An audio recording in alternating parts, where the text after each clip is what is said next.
కానీ కాంగ్రెస్లో అటువంటి ఫేస్ ఉందంటారా? కాంగ్రెస్లో వాడు ఉత్తమ్ కుమార్ రెడ్డి గారు పిసిసి అధ్యక్షుడు, వారి సారథ్యంలోనే ఎన్నికలకు వెళ్తారా? అది అధిష్టానం నిర్మించాల్సిన సాధ్యమైనంత వరకు ఇప్పటివరకు వాళ్ళు ఇస్తున్న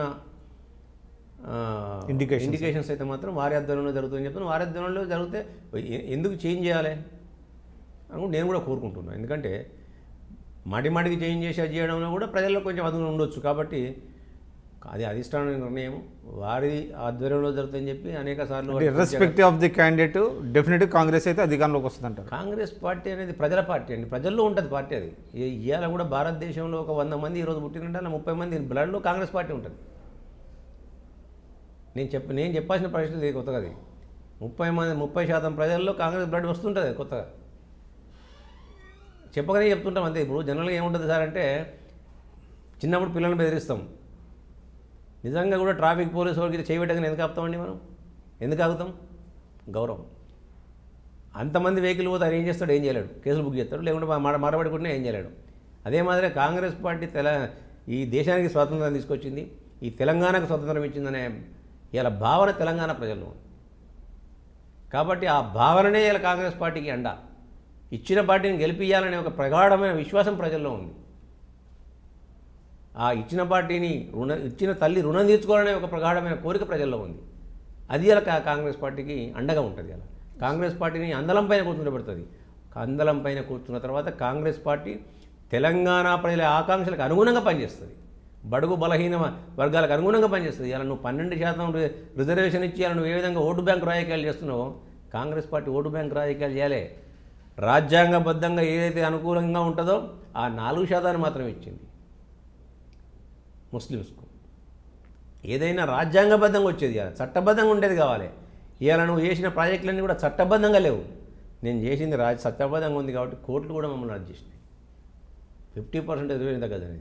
కేవలం ఇలా చాట్ల తోడు వచ్చి కుక్కలను కాట్లాడబెట్టే విధంగా ఇలా నువ్వు ఒక రిజర్వేషన్ల దాన్ని పెట్టి అలా ముస్లింల ఓట్ల పేరు మీద ఇలా ఈ తమలపాకులతో ఓలు కొట్టుకుంటే తౌడు ముద్దలతో ఓలు కొట్టుకుంటారు ఇలా కాంగ్రెస్ బీజేపీ టీఆర్ఎస్ పార్టీలు. ముస్లిం ఓట్ల బ్యాంక్ కొరకు 12% రిజర్వేషన్ అంటాడు. ముస్లింలకు ఎట్లా ఇస్తాను రిజర్వేషన్ కాబట్టి ఎందులో నేను ఒకటి చేసుకోవాలని చెప్పి అలా బీజేపీ మాట్లాడుతుంది. అంటే రెంటి మధ్యలో కాంగ్రెస్ చెడగొట్టాలన్న ఉద్దేశం కొద్ది వీళ్ళు చేసిన ఒక దురాలోచన ఇది. ఇలా తమలపాకుతో టీఆర్ఎస్ పార్టీ బీజేపీని కొడితే తౌడు ముద్దలతో ఇలా బీజేపీ పార్టీ టీఆర్ఎస్ పార్టీని కొడుతుంది. అంటే ఎవరికి దెబ్బలు జరిగేలేదు. ప్రజలను ఒక అనార్కీకి నెట్టి ఒక ఆలోచన పరంగా వాళ్ళని అజ్జేయకుండా ఒక కన్ఫ్యూజన్ క్రియేట్ చేసి కన్వీన్ చేయలేని పరిస్థితుల్లో కన్ఫ్యూజన్ క్రియేట్ చేస్తున్నారు వాళ్ళు. బట్ పీపుల్ విల్ రియలైజ్ అంటారా? డెఫినెట్గా ప్రజలు అల్టిమేట్లీ నిర్ణయానికి వస్తారు. ప్రజలు ఏది వట్టిది ఏది గట్టిది అనేది ప్రజలు నమ్ముతారు. వాళ్ళ ముంగట మనం సామాన్యం నేను రాజకీయ దురంధులను అనుకుని నువ్వు అనుకోవచ్చు, నేను రాజకీయ మీద అపర చాణక్యుని మీరు అనుకోవచ్చు. కానీ ప్రజల ముందు మనం చాలా చిన్నోళ్ళం. మనం ప్రజలు ఎవరిని ఎప్పుడు బండకేసి కొట్టాలో అప్పుడే కొడతారు ప్రజలు. అవన్నీ కూడా చావు తెలుగులు ఇవన్నీ.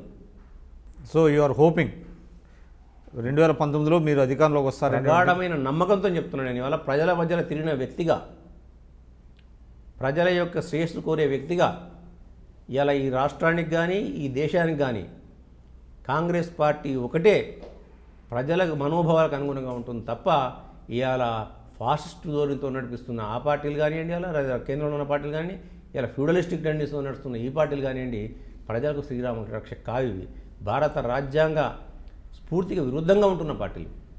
భారత రాజ్యాంగం ఎవరైతే బాబాసాహెబ్ అంబేద్కర్ గారు రాజ్యాంగాన్ని రాసినరో ఆ రాజ్యాంగాన్ని తూచా తప్పకుండా పాటించే పార్టీ ఏదైనా ఉందయా అంటే అన్ని వర్గాలకు, అన్ని మతాలకు, అన్ని కులాలకు అండగా ఉన్న పార్టీ ఏదైనా ఉందంటే అది కాంగ్రెస్ పార్టీ. తెలంగాణ ప్రజలకు అండగా ఉండి తెలంగాణ ప్రజల యొక్క మనోభావాలకు అండగా నిలబడి ఎన్ని ఉడుదడుగులు ఎదురైనా కానీ ఎంత ఎదురైనప్పుడు కూడా ఒక మొక్కవోని గుండె నిబ్బరంతో తెలంగాణ ఇచ్చిన పార్టీ ఎవరయ్యా అంటే కాంగ్రెస్ పార్టీ. తెలంగాణ ఇచ్చిన వ్యక్తి ఎవరయ్యా అంటే సోనియా గాంధీ. అది ప్రజలందరికీ కూడా చాలా మంచిగా అర్థమైంది. ప్రజలు కాంగ్రెస్ పార్టీ పక్షాన సోనియా గాంధీ రుణం తీర్చుకోవడానికి వాళ్ళందరూ కూడా సిద్ధంగా ఉన్నారు ఇవాళ.